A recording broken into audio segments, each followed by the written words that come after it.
Bienvenidos a Tenaces, el podcast de ASME Sección España, un espacio donde compartir conversaciones cercanas con profesionales que han construido carreras en el mundo de la ingeniería y la industria. Hoy nos acompaña en este capítulo alguien muy especial, Gabriel Aurioles. Enseguida voy a saludarle, pero antes, dejadme que os cuente quién es nuestro invitado de hoy. Gabriel tenía apenas 9 años cuando dejó Cuba.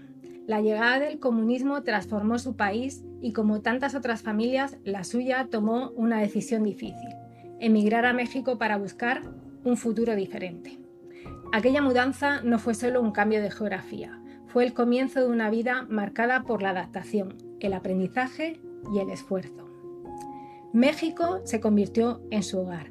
Allí creció, estudió, hizo amigos y comenzó a descubrir algo que lo acompañaría para siempre: una enorme curiosidad por entender cómo funcionan las cosas. Esa curiosidad acabaría llevándolo a Estados Unidos, donde estudió ingeniería química en la Universidad de Florida. Era otro cambio de país, otro comienzo. Su primer trabajo fue en DuPont. Como ingeniero de procesos, trabajó en la fabricación de fibras de nylon para neumáticos de camiones. Pero el capítulo que realmente marcaría su carrera profesional comenzó en 1976. Ese año se incorporó a Old Dominion Fabricators, una empresa dedicada a la fabricación de recipientes a presión e intercambiadores de calor. Durante los 11 años que trabajó allí, aprendió algo fundamental: el equilibrio entre la teoría y la práctica. Mientras diseñaba equipos complejos y realizaba cálculos térmicos y mecánicos, también convivía con la realidad del taller, con los soldadores y los procesos reales de fabricación. Esta combinación entre conocimiento técnico y experiencia práctica fue la base para convertirse en el experto respetado internacionalmente que ha llegado a ser. Pero había otra revolución acercándose. Esta vez no ocurría en un país, ocurría con la tecnología. Los ordenadores comenzaban a entrar en las empresas. Muchos lo veían como novedad tecnológica. Para Gabriel eran una herramienta extraordinaria. Vio una oportunidad. Comenzó a desarrollar programas sobre las ciencias de condensación, evaporación y otros factores térmicos. Más tarde programó la aplicación de códigos de construcción como ASME y estándares europeos a el diseño mecánico de recipientes a presión. Estaba transformando complejas reglas de diseño en herramientas prácticas para ingenieros. Lo que antes exigía interminables cálculos manuales empezaba a resolverse de forma más rápida, precisa y segura mediante software. Gabriel estaba situándose en el punto exacto donde se encontraban dos mundos: la ingeniería y la informática. Y ahí encontró su lugar. En 1986 dio un nuevo paso. Se incorporó a Villac International, una pequeña empresa especializada en software de ingeniería. Durante 11 años trabajó como ingeniero de software, desarrollando herramientas para diseñar recipientes a presión e intercambiadores de calor bajo diferentes códigos internacionales. Era un trabajo altamente especializado, pero con un impacto enorme, porque ayudaba a otros ingenieros que utilizaban esas herramientas para diseñar equipos de forma segura. Y entonces llegó una oportunidad inesperada. En 1996, Villac International fue adquirida por Aspen Technology. Aquel cambio empresarial marcó el inicio de la etapa más larga de su vida profesional. Durante 35 años fue una de las grandes referencias técnicas de Aspen. Primero como ingeniero senior principal, después como director de tecnología. Su responsabilidad era enorme. Gabriel era el principal responsable del desarrollo y de la correcta implementación del software del diseño de recipientes a presión e intercambiadores de calor según ASME y otros estándares internacionales en Aspen Technology, una de las empresas líderes mundiales en software para la industria de proceso. Es uno de esos trabajos de los que depende la seguridad de innumerables instalaciones industriales. Y quienes trabajaron con él recuerdan algo más que sus conocimientos: una imagen que se repetiría durante años, la de Gabriel llegando de los primeros a la oficina. No porque tuviera que hacerlo, sino por disciplina, por responsabilidad, porque entendía que los grandes resultados son el fruto de pequeños hábitos repetidos durante toda una vida. Hay un aspecto de la trayectoria de Gabriel que explica mejor que ningún cargo quién es realmente. Entendió muy pronto que para dominar los códigos de diseño no basta con estudiarlos. Había que participar en su creación, que sentarse en la mesa donde se escribían. Y eso fue exactamente lo que hizo. Durante 20 años participó activamente en los comités de ASME. Comenzó asistiendo a reuniones técnicas del Comité de Intercambiadores de Calor, escuchando, tomando nota. Después se incorporó a las reuniones del Comité de Diseño y poco a poco fue ganándose el respeto de quienes compartían aquellas mesas. Llegó a presidir el Comité de Intercambiadores de Calor. También presidió el Comité de Interpretaciones del ASME Sección 8.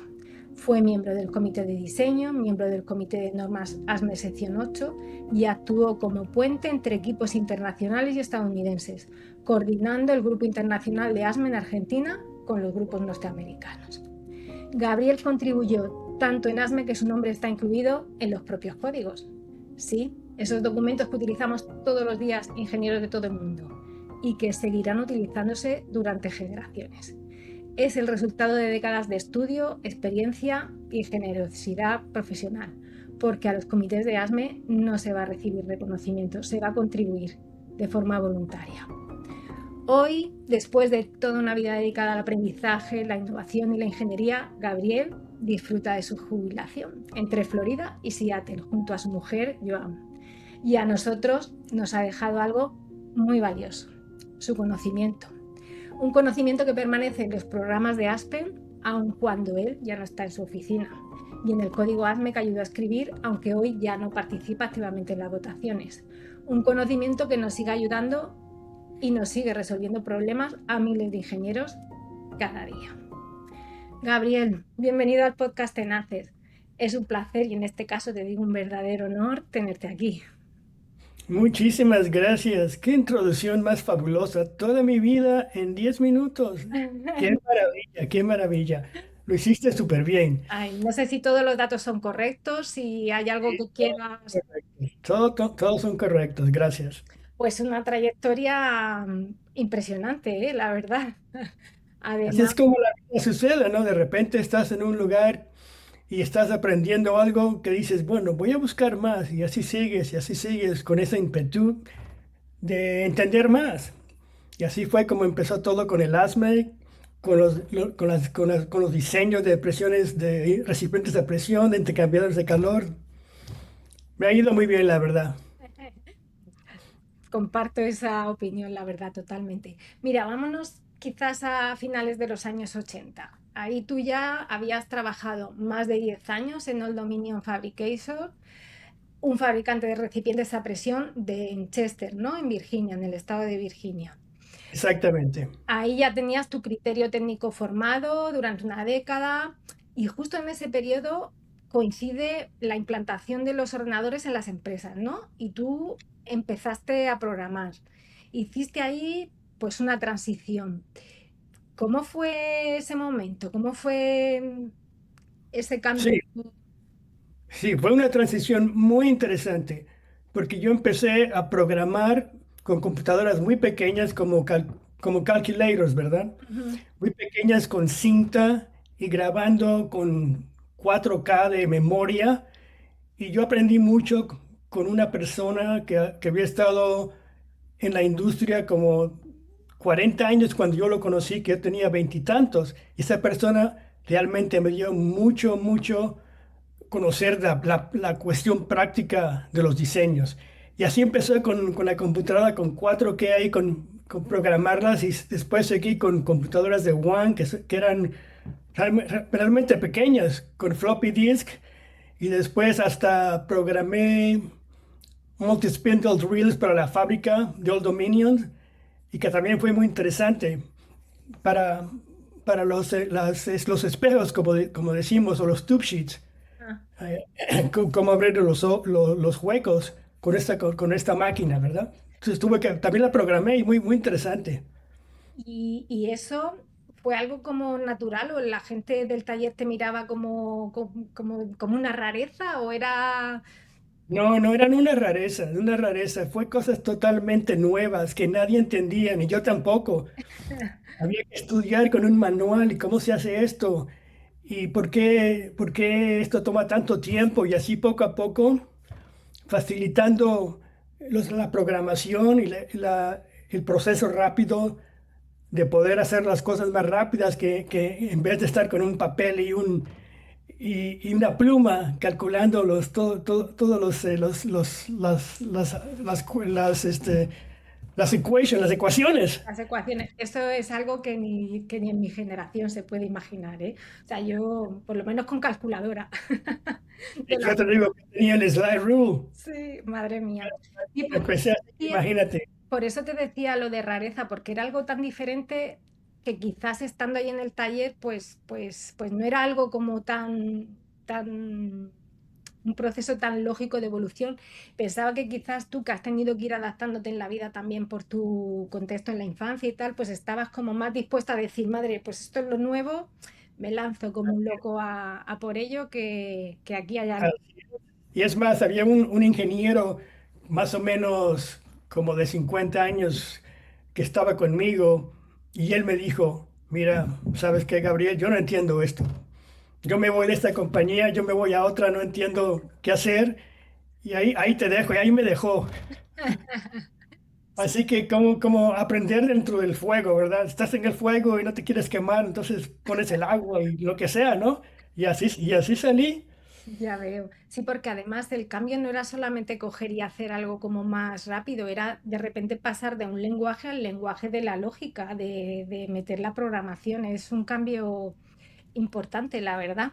O sea que era menos, yo creo, menos cool que a lo mejor ahora con este cambio que estamos viviendo en Silicon Valley es todo como mucho más instagrameable. Era un cambio como más silencioso, pero revolución total, ¿eh? Revolucionario totalmente. Qué bueno.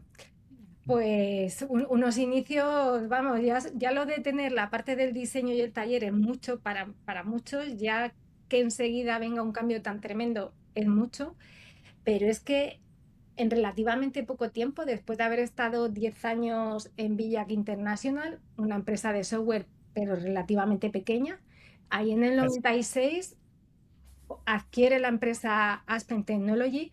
Para los que no sepan, Aspen Technology nada menos que Aspen, porque es una empresa que nació de un proyecto de investigación del MIT, del Instituto Tecnológico de Massachusetts, y al final ujú. es la empresa que ha desarrollado los software que usamos en la industria energética mundialmente, en todos los sectores del petróleo, petroquímica, los nuevos procesos, bios, electrolizadores. Nuestra gente de procesos, los de intercambiadores de calor, son los que simulan ahí los procesos, optimizan el diseño, la operación de las plantas.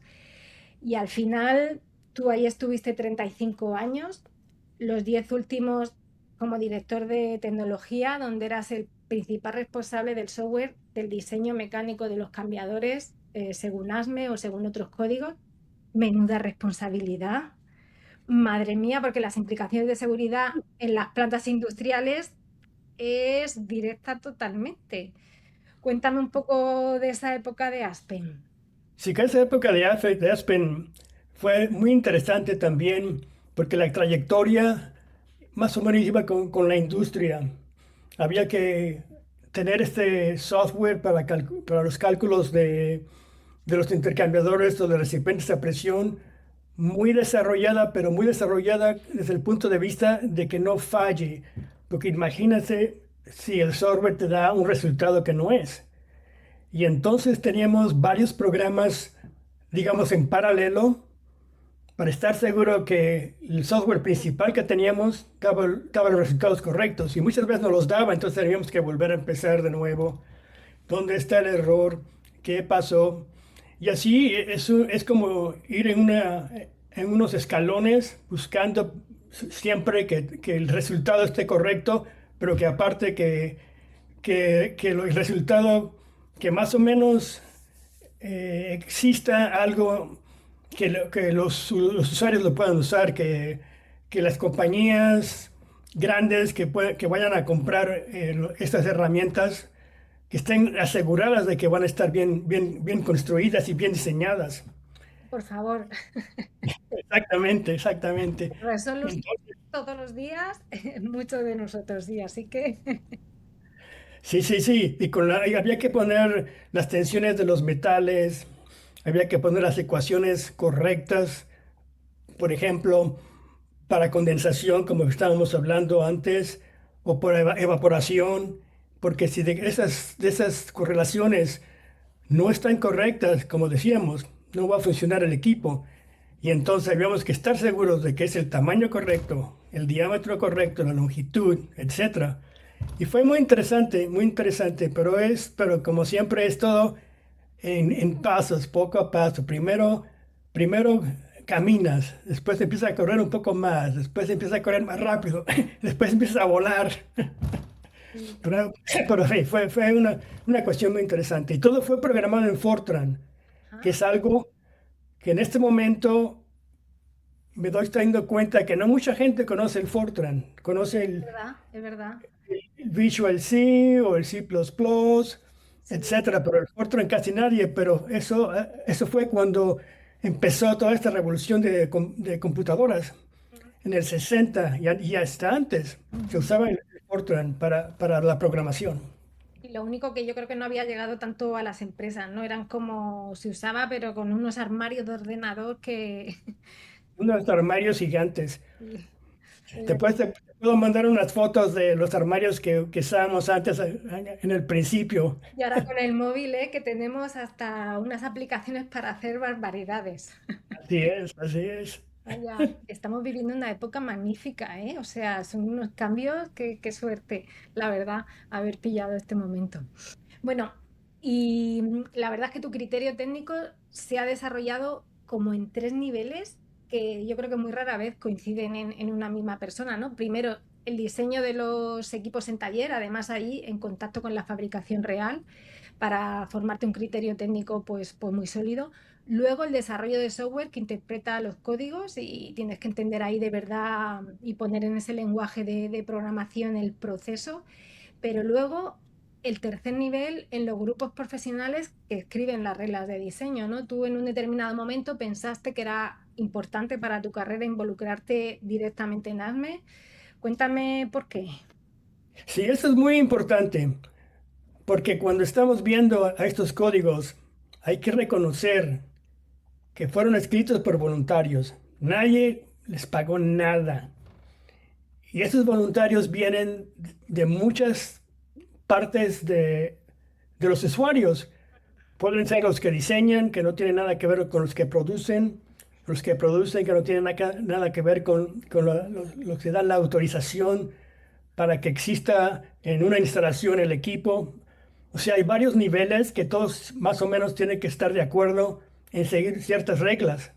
Y como somos voluntarios, es muy importante que lo hagamos, ¿verdad? Porque como voluntarios nadie nos va a pagar nada. ¿Para qué me voy a meter en eso? Pero esa es la forma, metido en un comité del ASME, cómo se aprende, cómo uno puede ver cómo los otros están interpretando el código. Es una forma súper importante de avanzar la carrera de uno. Pero no para nada más para poner en el resumen, en el currículum vitae, soy parte del comité, no, no, hay que meterse y estar activo. La diferencia en ser pasivo y activo, como sabes, es inmensa. Tal, sí, sí. Y además día a día parece que no va sumando, pero claro, cuando tienes ya una trayectoria laboral de unos cuantos años, dices, joder, pues sí, sí que han marcado una diferencia, sí, totalmente de acuerdo, sí. Tú de hecho has participado durante 20 años en los comités de ASME, primero en las reuniones del comité de cambiadores, después en las de diseño.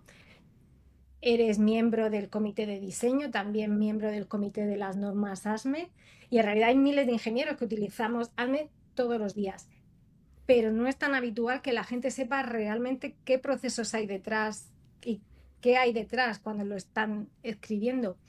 Un poco, cuéntanos un poco cómo sucede ese desarrollo del código, más en detalle. Exacto, exacto. Entonces, como decíamos, es un proceso todos de voluntarios. Como este código ha sido escrito hace 100 años o desde hace 100 años hasta ahora, uno lo lee y ve, se da cuenta de cómo las partes a veces no encajan bien, son muy difíciles de entender, porque al fin y al cabo, como somos voluntarios, hay unos que somos mejores que otros para escribir el código técnico, y por eso yo siempre les digo a la gente que está pensando en meterse en estos comités, hay que hacerlo y ver cuáles son las fallas, por qué esta parte no se entiende y por qué esta parte sí se entiende. Y sobre todo los usuarios, por ejemplo, en España, que hay muchos usuarios del código, Sí. si uno lee el código, dice, bueno, esto no hace sentido. ¿Por qué dice esto y por qué dice lo otro? Hay que meterse y averiguar el por qué. Y si no hace sentido, mejorarlo, mejórenlo. Sí, es verdad, porque el código, bueno, debug, como se, se nombra en ocasiones, en realidad está muy vivo. En esas reuniones de los comités se desarrolla, ¿no? Más que revisarlos, se desarrolla y se desarrolla por consenso, ¿no? La verdad es que son unas discusiones técnicas súper interesantes, muy distintas de las que vivimos en el mundo de la ingeniería del día a día, por lo menos las que vivo yo cuando estoy en un proyecto en el que formo parte del grupo técnico del cliente y hay una ingeniería y un fabricante normalmente. Estas discusiones técnicas que suceden en los comités son más encontrar un consenso técnico de gente que es muy experta y a veces tienen desacuerdos y realmente es muy interesante ver cómo se van trabajando los distintos temas hasta llegar al acuerdo, ¿no? Al consenso. Exacto. Eso es un proceso. Empieza primero por alguien que note que hay que cambiar el código por alguna razón. Ujú. Entonces, esta persona que está interesada por algún motivo, tal vez en la empresa, esta parte no sirve bien, o toma mucho tiempo, o cuesta mucho dinero hacerlo, entonces pone esa pregunta a sus compañeros, ¿verdad? En la empresa. Y de ahí puede salir una persona que vaya a decir, bueno, yo voy a tratar de ver con otras personas que están manejando el código cómo cambiar esto. Y entonces empiezas en el comité, sobre todo al principio, lo que llamamos el Research Development Group, que es nada más una persona interesada, digo, yo voy a meterme en este group y a ver a dónde caigo. Entonces, el ASME tiene varias formas que hay que llenar, etcétera, etcétera. Y con esa inquietud de cambiar el código, se mete uno y empieza a hablar y de repente estás como administrador de ese grupo que quieres cambiar algo, administrador de ese tema. Ujú. Entonces eres el administrador, te pones a cambiar el código, se lo muestras a tus compañeros y de ahí sigue al siguiente nivel, que sería mostrarlo a otros comités, y así uno sigue. Y podemos entrar entre exactamente qué pasos hay que dar, pero esta es la forma de hacerlo. Sí, sí, así es. Además, está bastante estructurado. Hay los working group, los task group. Cada uno de ellos tiene como unos ciertos puntos de trabajo, ciertos ítems que se van trabajando. Hay 4 reuniones al año, ¿no? Y se van trabajando entre reunión y reunión. Son grupos, los de trabajo técnicos, relativamente pequeños, ¿no? Están los miembros y luego los visitos y son, no sé, entre 15, 20 de unos y luego 15, 20 como de otros. Ahí ya se van desarrollando los temas, ¿no? Y luego ya cuando están bastante consensuados, que el consenso, pues en algunos es 2/3, en otros que no haya más de dos votaciones en negativo, cada uno tiene ahí su consenso, pues ya pasan a los Boiler Pressure Vessel Committees, que son ya más numerosos, pero ya no hay tanta discusión técnica, ¿no? Y ahí es cuando se hace ya la votación definitiva y se decide incluir un poco en el código, no el cambio. Un poco el proceso sería ese de desarrollo, ¿no? Más o menos. Exactamente, exactamente, no, así es. Yo me acuerdo cuando yo fui el administrador de uno de los proyectos que en inglés es de U2G, Ajá. que es la parte del código que te permite utilizar varias ecuaciones que no están en el código, pero que han sido utilizadas por muchos ingenieros y que tienen una buena historia de ser un método bueno. Entonces, yo fui el principal administrador de ese tema. para ponerlo en el código y cambiarlo más bien, cambiar las palabras en el código. Ujú. Me tomó aproximadamente 50 revisiones para por fin que lo podríamos admitir en el código. Cada vez que salía para una votación había esta persona que dice esto, esta persona que dice lo otro, yo lo cambiaba. Y la próxima vez, esta otra persona decía esto, esta otra persona decía lo otro. Ya que tener en cuenta que los voluntarios nos cambiamos de forma de pensar. Un día nos parece perfecto y al otro día nos parece totalmente que no sirve. Y por eso hay que seguir ese proceso, porque últimamente, como todos somos voluntarios, vamos a llegar a un consenso que diga, la verdad, esto es lo mejor que podemos haber sacado de todas las 50 veces que hicimos la votación y hay que tener paciencia. Y es verdad, eso tú me lo dijiste desde el inicio. Esto es un proceso lento, pero al final se llega. Así que keep calm y Exacto. Y keep going. sí, sí, keep going. Sí, de hecho tú no solamente has participado durante 20 años en los comités, también fuiste presidente del Comité de Intercambiadores de Calor, presidente del Comité de Interpretaciones, nada menos que de la sección ASME. Tu nombre está ahí en las secciones del código, la gente puede meter ahí Gabriela Brioles y ahí estás en el índice. Al final, ¿quién decide sobre qué temas se va a trabajar? Porque te digo, para muchas de la gente que está aquí en los talleres en España, que el código vuestro es pues su herramienta de trabajo de todos los días, al final lo que ellos ven es el papel escrito final, que ahora se revisa cada 2 años, y de repente, pues yo qué sé, hacia el año 2000 aparece en el UHX el cálculo de la placa tubular de un cambiador, que hasta entonces había estado en el apéndice no mandatorio, lo hacían por tema, y no saben qué hay detrás. De repente ven un Eh, importante. Sí, Entonces, ¿cómo se decide qué parte del código desarrollar, cuáles modificar? Un poco para que la gente tenga una sensación diferente de la que tienen, que es como voy a meterme en agosto a ver la nueva revisión, a ver qué me encuentro con los dedos cruzados. exacto. Este es un súper buen punto, porque la única forma de ver qué es lo que viene en el código es estar metido en los comités. Y si uno piensa que el ASME es una de las pocas organizaciones mundiales que están realmente, que están realmente hechas por voluntarios, ahí no tenemos ningún dictador, no tenemos ninguna persona que nos diga qué hacer. Entonces, para poder saber qué va a venir en el código y estar preparados es estar metidos dentro del proceso de cambiar el código. Y todas las cuestiones que salen para cambiar el código, cada tema sale de algún voluntario.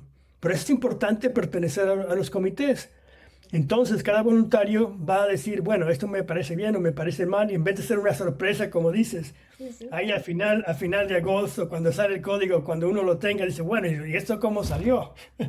sí, Y por cierto, que estabas mencionando los intercambiadores de calor, en este momento hay un proyecto que fue organizado desde China precisamente, de poder cambiar el diseño de intercambiadores para tener mucha más flexibilidad, tener tube sheets, espejos que tengan diferentes materiales, que los dos espejos no tienen que ser igual, o sea, muchos cambios del proceso que se hace ahora.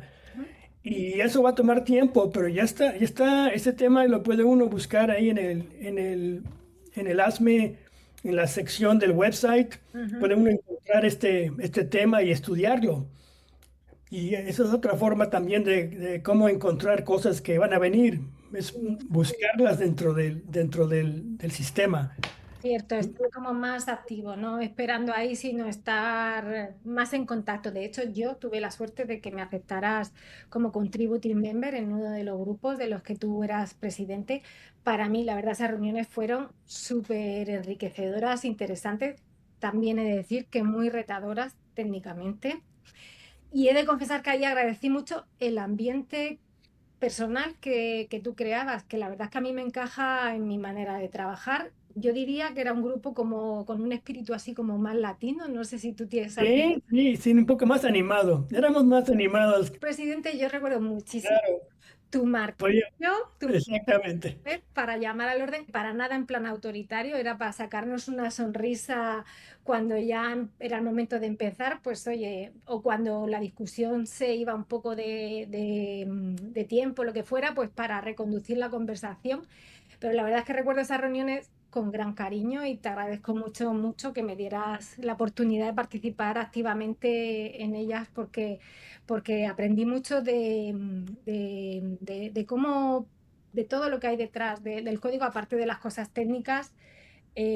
Aprendí también un modo de trabajar diferente. Y luego lo de las discusiones técnicas con la visión de voluntario, de llegar a un consenso, eso es para verlo, sí.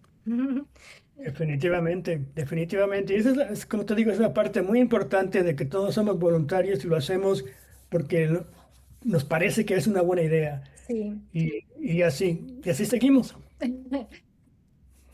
Quizás si no te parece mal, porque hay como un ritual, una vez que ya se llega a un consenso y tú ya veías esto, ya parece que todos se han puesto más o menos de acuerdo y saben lo que piensan. Se votaba.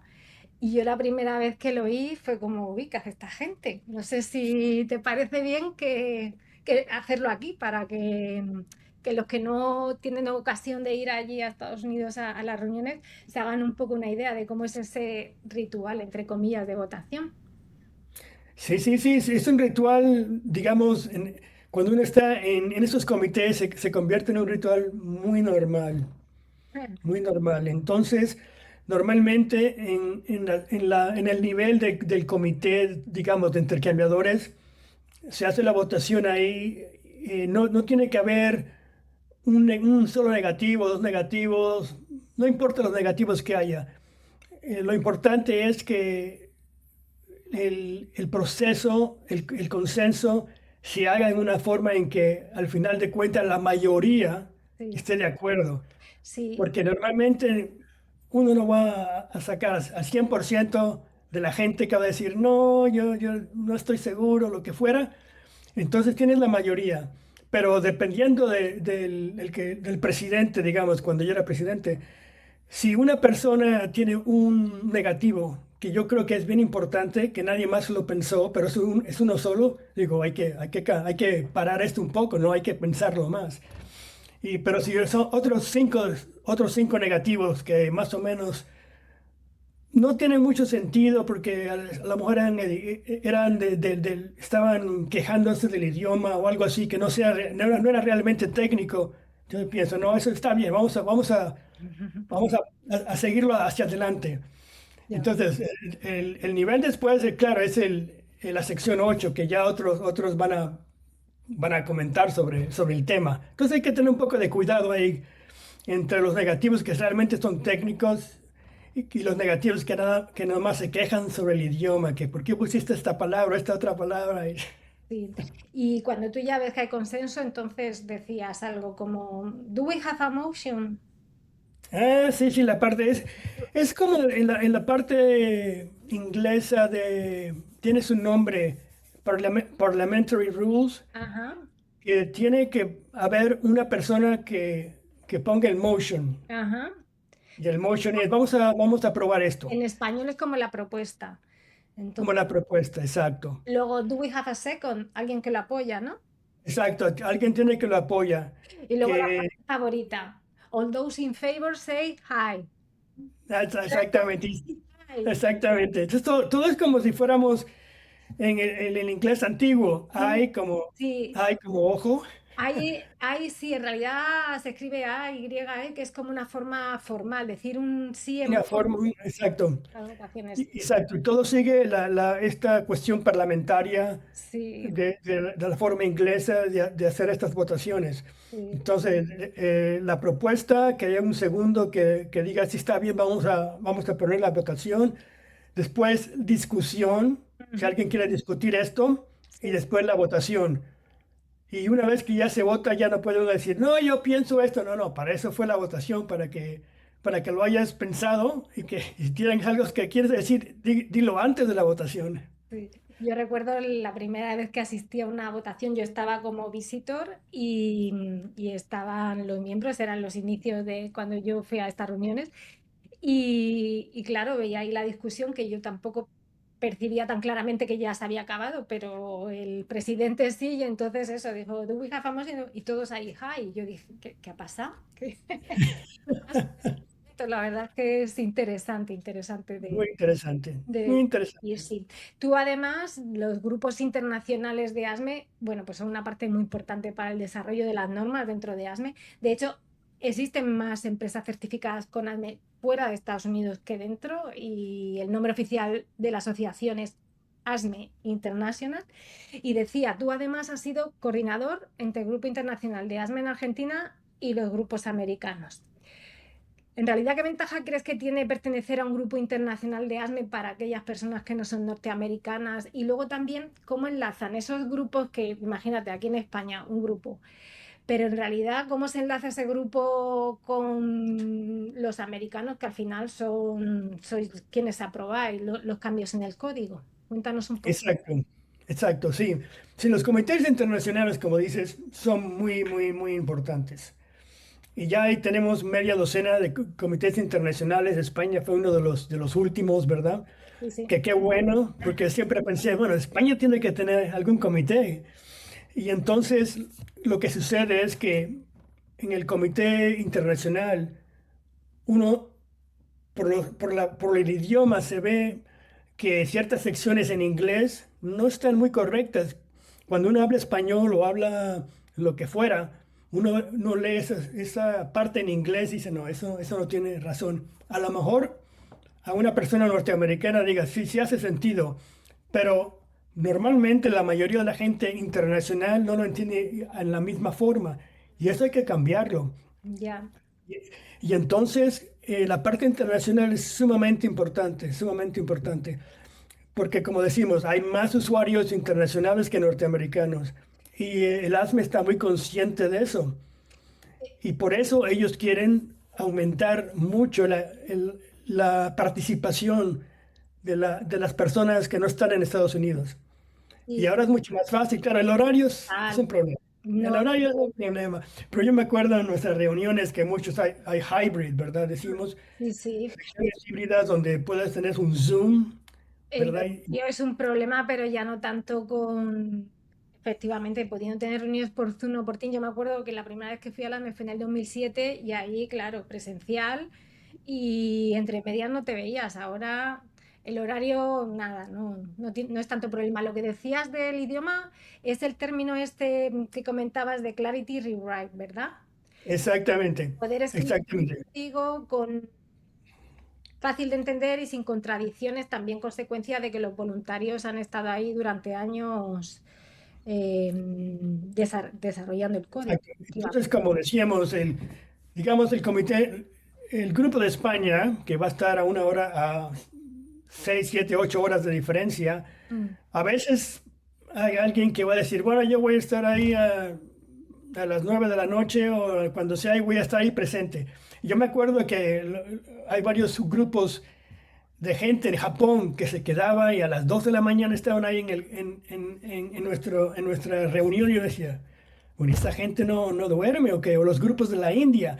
Pero en fin, uno no tiene que hacer eso, uno encuentra un enlace en el grupo norteamericano.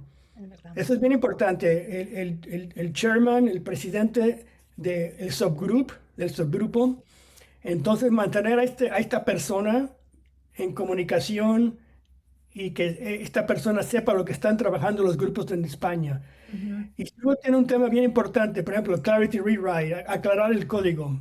En el grupo de España hay un tema ya con su propio número para seguirlo en el ASME Sí. sobre Clarity Rewrite. Ujú. Entonces, estar seguro que ese tema está en la agenda del grupo norteamericano.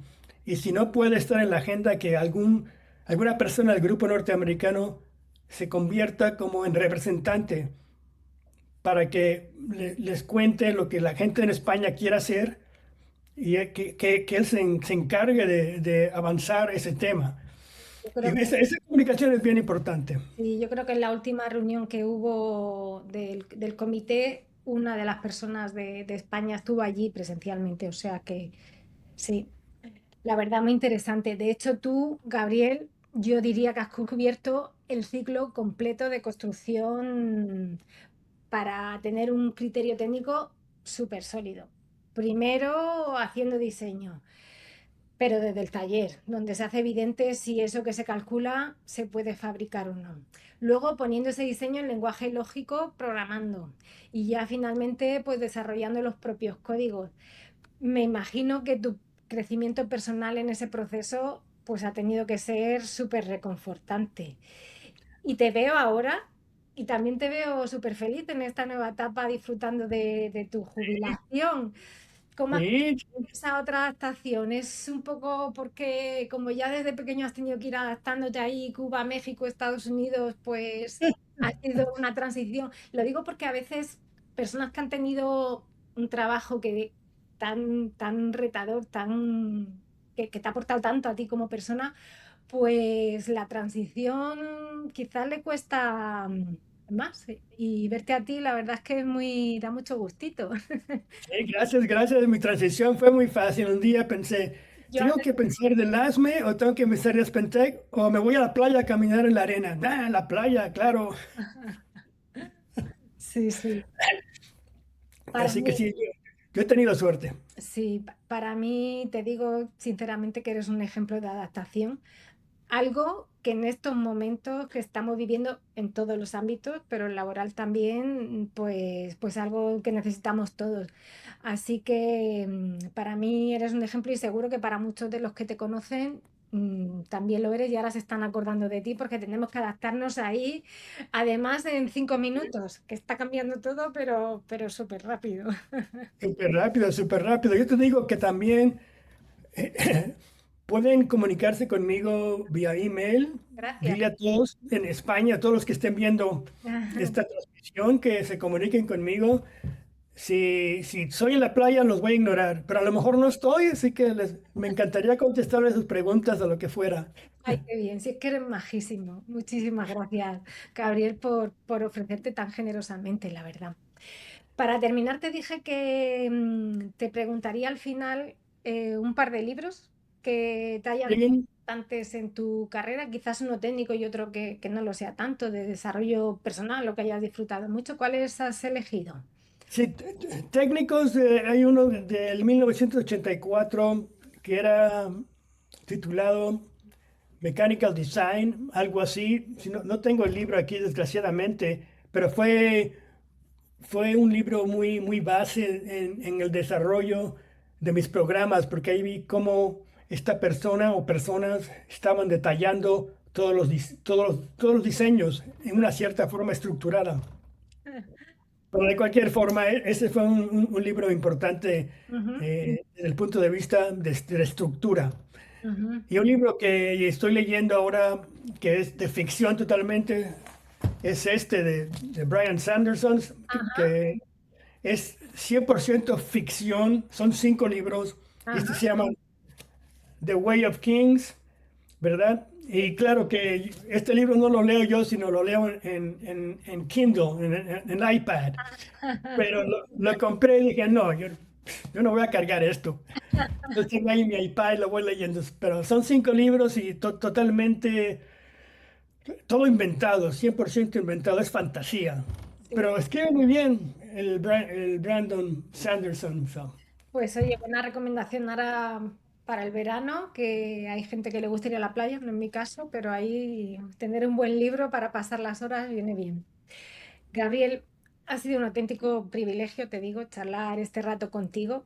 Gracias por haber compartido hoy con nosotros esa trayectoria profesional tuya tan extraordinaria, por recordarnos que la ingeniería no se construye solo con conocimiento técnico, sino también con curiosidad, disciplina, capacidad de adaptación y voluntad de servicio.